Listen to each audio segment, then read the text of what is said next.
به ادامه خبر خوش آمدید. معاون حقوقی و بین المللی وزارت امور خارجه ایران در گفتگوی تلفنی با وزیر سرحدات، اقوام و قبایل افغانستان بر تداوم همکاری‌های مرزی میان دو کشور تاکید کرده و همکاری‌های دوجانبه در بخش سرحدی را مثبت ارزیابی کرده است. دو طرف همچنین درباره تازه‌سازی نشانه‌های مرزی گفتگو کرده و بر برگزاری نشست‌های مشترک حقوقی و فنی به توافق رسیدند. بر اساس این توافق نخستین نشست مقام‌های عالی رتبه مرزی افغانستان و ایران در سال 1405 خورشیدی و به میزبانی ایران برگزار خواهد شد. در هفته‌های پسین و پس از تصمیم آمریکا برای آوردن کشتی جنگی آبراهام لینکلن به خلیج فارس، گمانه‌زنی‌ها به حمله آمریکا به ایران افزایش یافت.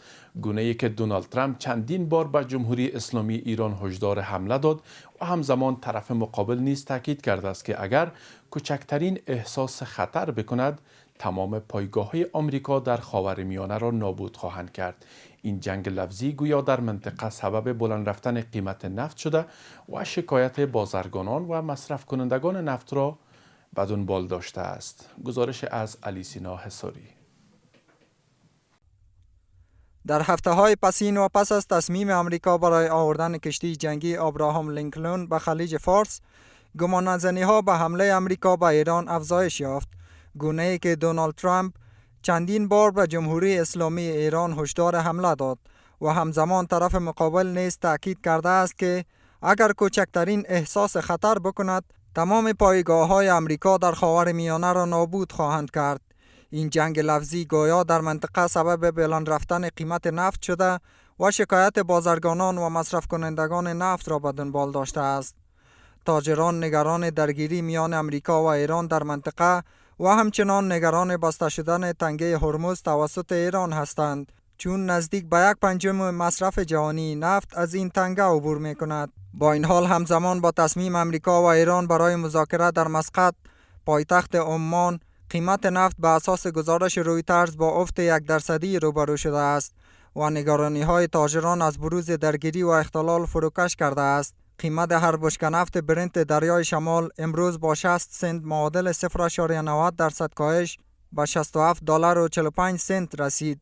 نفت وست تگزاس اینترمدیت آمریکا نیز با 52 سنت معادل 0.82% کاهش $63.03 معامله می شود. تحلیلگران می گویند آرام شدن نگرانی ها به دنبال گفتگوهای سازنده میان آمریکا و ایران در عمان باعث پایین آمدن قیمت نفت شده است. اما با آن هم به گفته آنان هنوز هم وضعیت در خاورمیانه متشنج است و احتمال جنگ بسیار بالاست. ولی حرکت اخباری است که در حقیقت ما قیمت‌های اخباری تغییر کرده. قیمت‌های اخباری وارد از قیمت‌هایی است که به اثر یک خبر بدون از اینکه مکانیزم عرضه و تقاضا تغییر بخوره، عرضه و تقاضا بدون از اینکه پول زیاد شه یا پول کم شه یا کالا زیاد شه یا کالا کم شه، قیمت‌ها تغییر میکنه. شاید هم رفتن آقای نتانیاهو در واشنگتن، صدر اعظم اسرائیل، و تاثیرات او بالای این مذاکرات معلوم میکنه که نفت به کجا حرکت میکنه. خو یوه خبره بله کول غواړم له څو ورځې تاسو مخکې ولیدل چې د طلاو بیې ډېرې لوړې شوې. کله کله طبیعي هم داسې هغه شیان چې په نړۍ کې مشهور شیان وي په نړیواله سطحه باندې دغه لوړېږي او چې ډېر ضرورت ورته ټول هېوادونه لري دا لوړېږي او ښکته کېږي. نو د طلاو بیې اوس ګوره په ښکته روانې دي، ښکته راځي. نو داسې د تیلو بیې هم چې ټیټې شوي دي او دا هم بیا د وخت په تېرېدو سره لوړېدلی شي. دا په خپل ځای دقیق نشي پاتې کېدلی او دا به لوړېږي، ښکته کېږي. این دو کشور پس از آن چه هر دو طرف آن را گفتگوهای مثبت در روز جمعه در عمان توصیف کردند، با وجود اختلاف نظرها متعهد شدند مذاکرات غیر مستقیم هسته‌ای را ادامه دهند. با این وجود سرمایه‌گذاران همچنان نگران اختلال‌های احتمالی در عرضه نفت ایران و دیگر تولید کنندگان منطقه هستند. جشن عروسی دسته‌جمعی 75 زوج جوان در شهر ایبک مرکز سمنگان برگزار شد. این مراسم با حمایت مالی افراد خیریه و بزرگان قومی برگزار شد تا جوانانی که به دلیل چالش‌های اقتصادی توان برگزاری عروسی شخصی را نداشتند بتوانند زندگی مشترک خود را آغاز کنند. برگزار کنندگان هدف از این برنامه را ترویج فرهنگ ازدواج آسان و کاهش رسوم پرهزینه عنوان کردند. گزارش از نصرت الله صدیقی.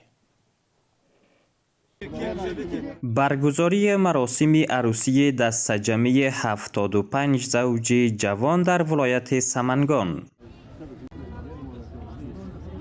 مراسم عروسی دسته‌جمعی 75 زوج جوان در شهر ایبک مرکز ولایت سمنگان با حمایت مالی شماری از بزرگان قومی و افراد خیر برگزار شد.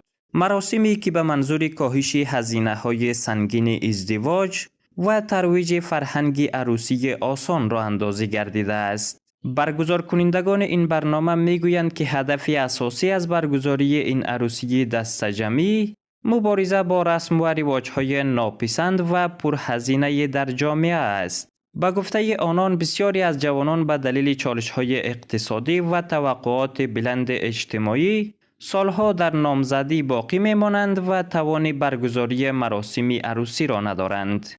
آنان تلاش دارند با چنین برنامه‌های فرهنگ ازدواج ساده و کم هزینه را در جامعه نهادینه سازند.